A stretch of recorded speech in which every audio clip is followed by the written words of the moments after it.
He stepped back from the quicksand a dozen feet or so, and like some huge prehistoric beaver, he began to dig. Rainsford had dug himself in France, when a second's delay meant death. That had been a placid pastime compared to his digging now. The pit grew deeper. When it was above his shoulders, he climbed out and from some hard saplings cut stakes and sharpened them to a fine point. These stakes he planted in the bottom of the pit with the points sticking up. With flying fingers, he wove a rough carpet of weeds and branches, and with it he covered the mouth of the pit. Then, wet with sweat and aching with tiredness, he crouched behind the stump of a lightning-charred tree. He knew his pursuer was coming. He heard the padding sound of feet on the soft earth, and the night breeze brought him the perfume of the general's cigarette. It seemed to Rainsford that the general was coming with unusual swiftness. He was not feeling his way along, foot by foot. Rainsford, crouching there, could not see the general, nor could he see the pit. He lived a year in a minute, and he felt an impulse to cry aloud with joy, for he heard the sharp crackle of the breaking branches as the cover of the pit gave way. He heard the sharp scream of pain as the pointed stakes found their mark. He leaped up from his place of concealment. Then he cowered back. 3 feet from the pit, a man was standing, with an electric torch in his hand. "You've done well, Rainsford," the voice of the general called. "Your Burmese tiger pit has claimed one of my best dogs. Again, you score. I think, Mr. Rainsford, I'll see what you can do against my whole pack. I'm going home for a rest now. Thank you for a most amusing evening." Gain, right?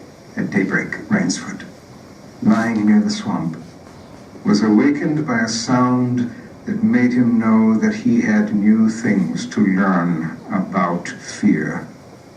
It was a distant sound, faint and wavering, but he knew it. It was the baying of a pack of hounds. Rainsford knew he could do one of 2 things. He could stay where he was and wait. That was suicide. He could flee. That was postponing the inevitable. For a moment, he stood there thinking. An idea that held a wild chance came to him, and tightening his belt, he headed away from the swamp. The baying of the hounds grew nearer, then still nearer, nearer, ever nearer. On a ridge, Rainsford climbed a tree. Down a watercourse, not a quarter of a mile away, he could see the bush moving. Straining his eyes, he saw the lean figure of General Zaroff. Just ahead of him, Rainsford made out another figure whose wide shoulders surged through the tall jungle weeds. It was the giant Ivan, and he seemed pulled forward by some unseen force. Rainsford knew that Ivan must be holding the pack in leash. They would be on him any minute now. His mind worked frantically. He thought of a native trick he had learned in Uganda. He slid down the tree. He caught hold of a springy young sapling, and to it he fastened his hunting knife, with the blade pointing down the trail. With a bit of wild grapevine, he tied back the sapling. Then he ran for his life. The hounds raised their voices as they hit the fresh scent. Rainsford knew now how an animal at bay feels. He had to stop to get his breath. The baying of the hounds stopped abruptly, and Rainsford's heart stopped too. They must have reached the knife. He shinnied excitedly up a tree and looked back. His pursuers had stopped, but the hope that was in Rainsford's brain when he had climbed died. For he saw in the shallow valley that General Zoroff was still on his feet. But Ivan was not. The knife, driven by the recoil of the springing tree, had not wholly failed. Rainsford had hardly tumbled to the ground when the pack took up the cry again. Nerve, nerve, nerve, he panted as he dashed along. A blue gap showed between the trees dead ahead. Ever nearer drew the hounds. Rainsford forced himself on toward that gap. He reached it. It was the shore of the sea. Across a cove, he could see the gloomy gray stone of the chateau. 20 feet below him, the sea rumbled and hissed. Rainsford hesitated. He heard the hounds. Then he leaped far out into the sea.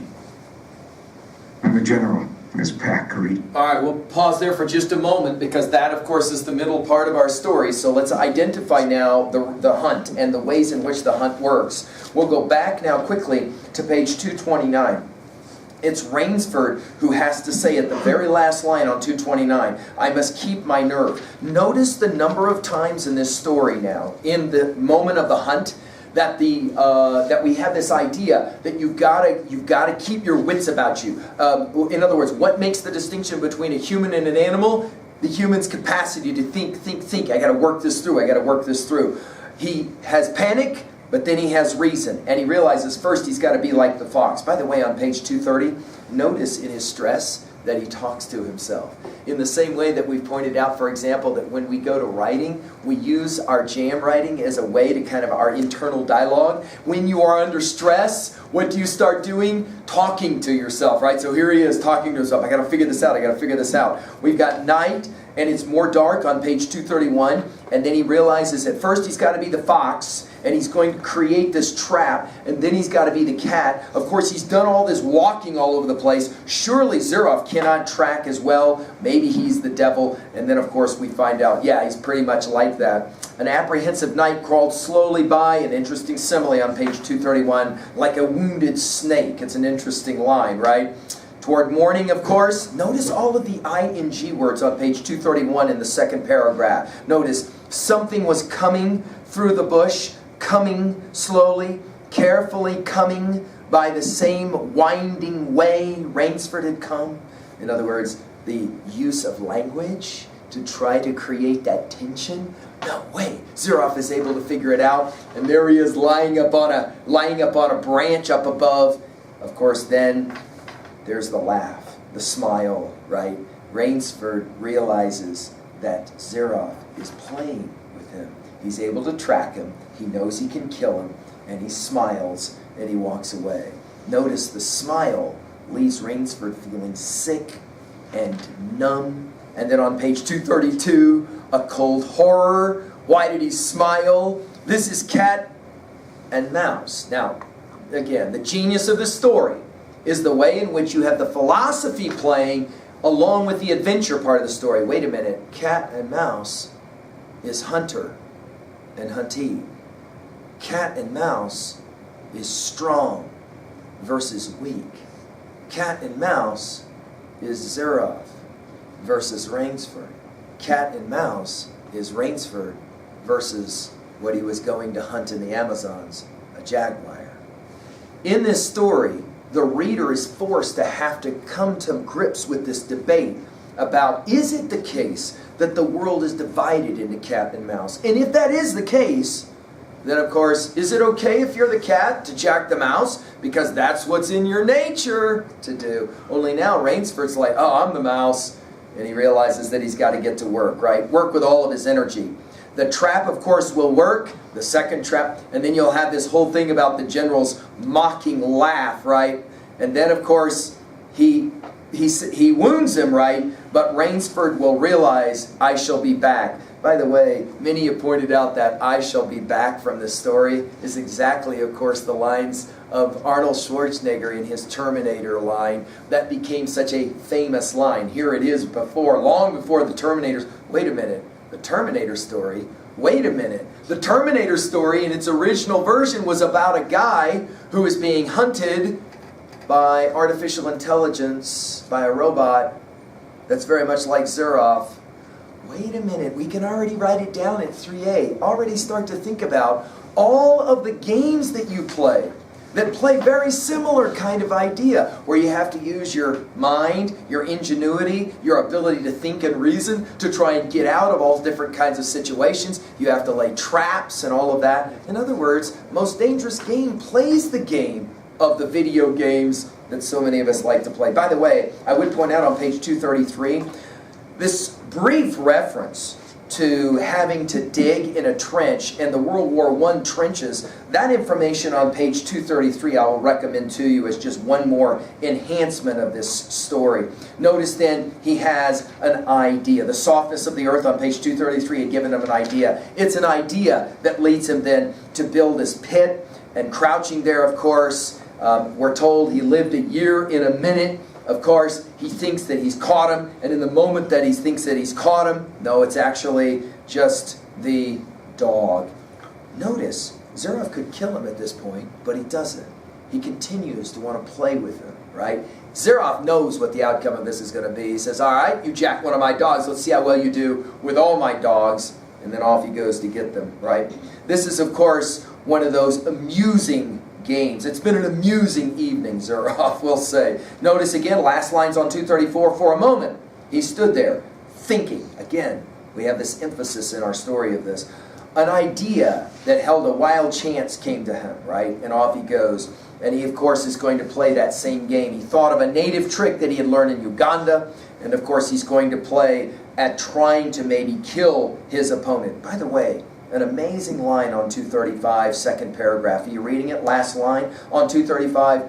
Rainsford knew now how an animal at bay feels that's being chased, right? For the first time, Rainsford is beginning to identify with the jaguar at the very beginning of the story, when Whitney says, well, yeah, it's fun for you because you have a firearm and you get to run after a jaguar. I don't know how much fun it is for the jaguar. Remember, Rainsford at the time said, yeah, what a joke. Notice, Ivan is going to be killed. This will be significant now to the end of our story. And then finally he gets to the shoreline and he's going to jump. By the way, just put it in your notes at 3A. What are the stories for you where a famous jump happens because somebody is getting caught? For many years, Harrison Ford's film Fugitive came to mind, where when he's finally backed up against all odds, he has to jump, right? And of course, the process of jumping or leaping will lead to people assuming probably dead and all of that, right? Okay, here we go, the end of the story now. The last few lines of the story are, of course, going to enjoin us with all kinds of interesting conflict and irony. Let's finish the story now. Reached the place by the sea.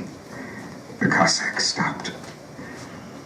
For some minutes he stood regarding the blue-green expanse of water. He shrugged his shoulders.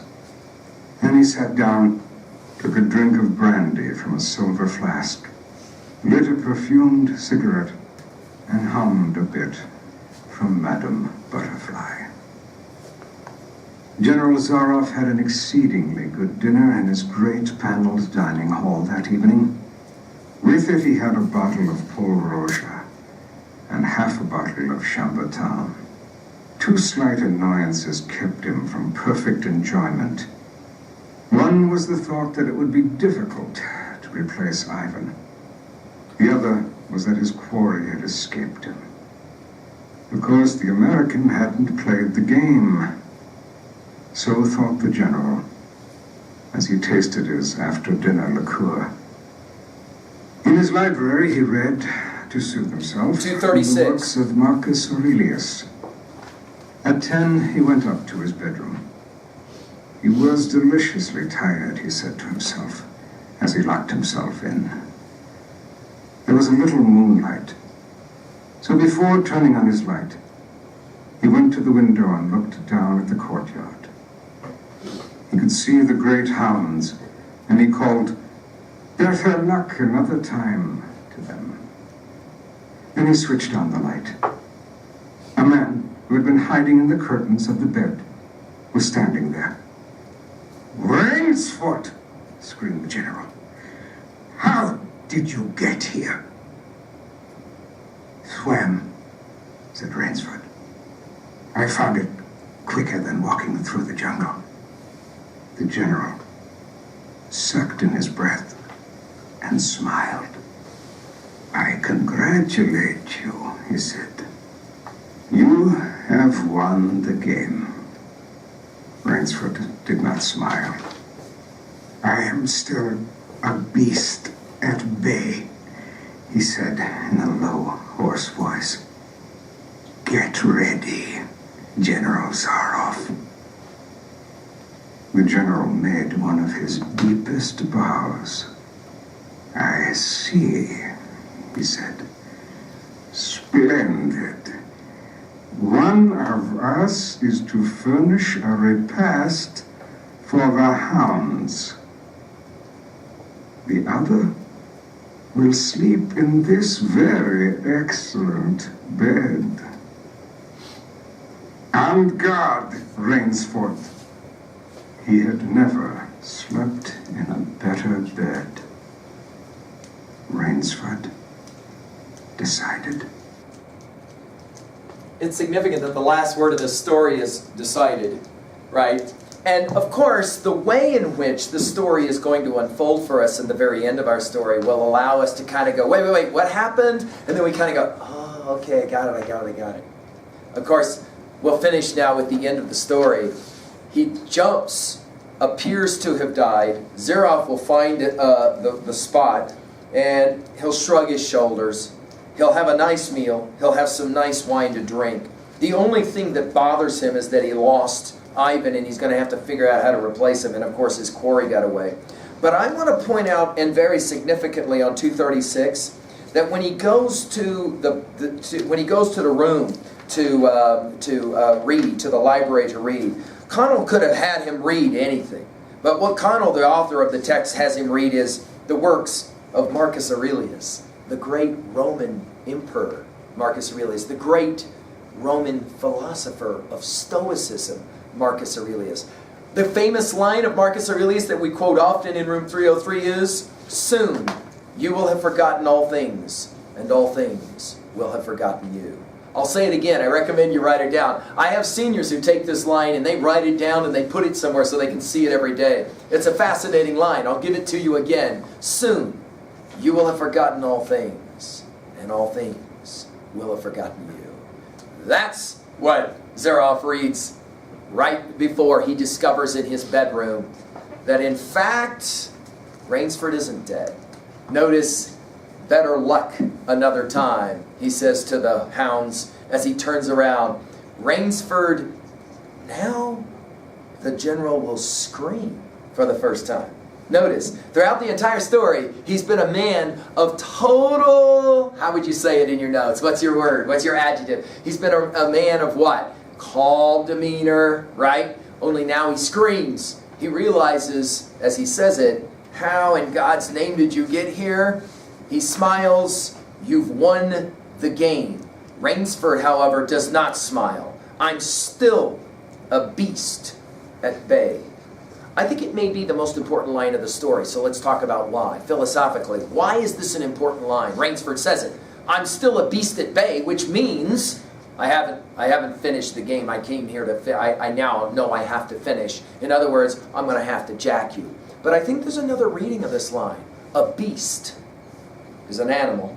At bay means trapped. And I think that our writer, our novelist, our writer here, our short story writer Connell, is aware that what he's done with the mind of the reader is to kind of trap the mind of the reader as well.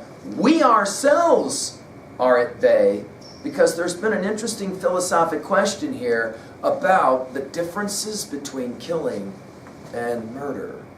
Of course, the story will end nicely, ironically, by making us wonder, I wonder who won, and of course it will be in the end that Rainsford will decide that he'd never slept in a better bed, which tells us two things. One, obviously he won the contest between himself and Zerah, and secondly, he was finally able to rest.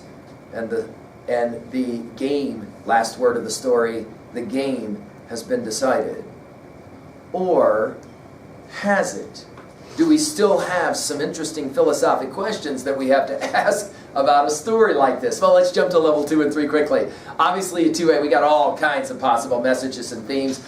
Many students have pointed out that once they started reading the story and understanding it at this philosophic level, they do see that this is really a story about ethics, a story about morals, a story about what's right and what's wrong. Is it okay, for example, for the strong to jack the weak? Is it inevitable that the weak get jacked by the strong? So an obvious question for us is that one. A possible second message or theme is, well, survival requires thought. He has to settle himself, doesn't he? And he has to try and figure stuff out. And that survival instinct in him allows him in the end to figure out a way to save himself. Of course, number 3, this identity with all life, from the lines, the famous lines that were so moved Henry David Thoreau, the great American naturalist, from the Bhagavad Gita, the Hindu tradition. It goes this way: recognize yourself in all being, and all being in yourself. There's a connection between all life form on the planet. And of course, we're going to play that game as well, right? For the first time, Rainsford's able to identify what it feels like to be a hunted animal. And he does not like it. He hates the feeling of fear. He hates the feeling of not being able to take control. Of course, at level 2B, we talked about conflict. Now that you've read the story, let's play that game. I'll just say it out loud. You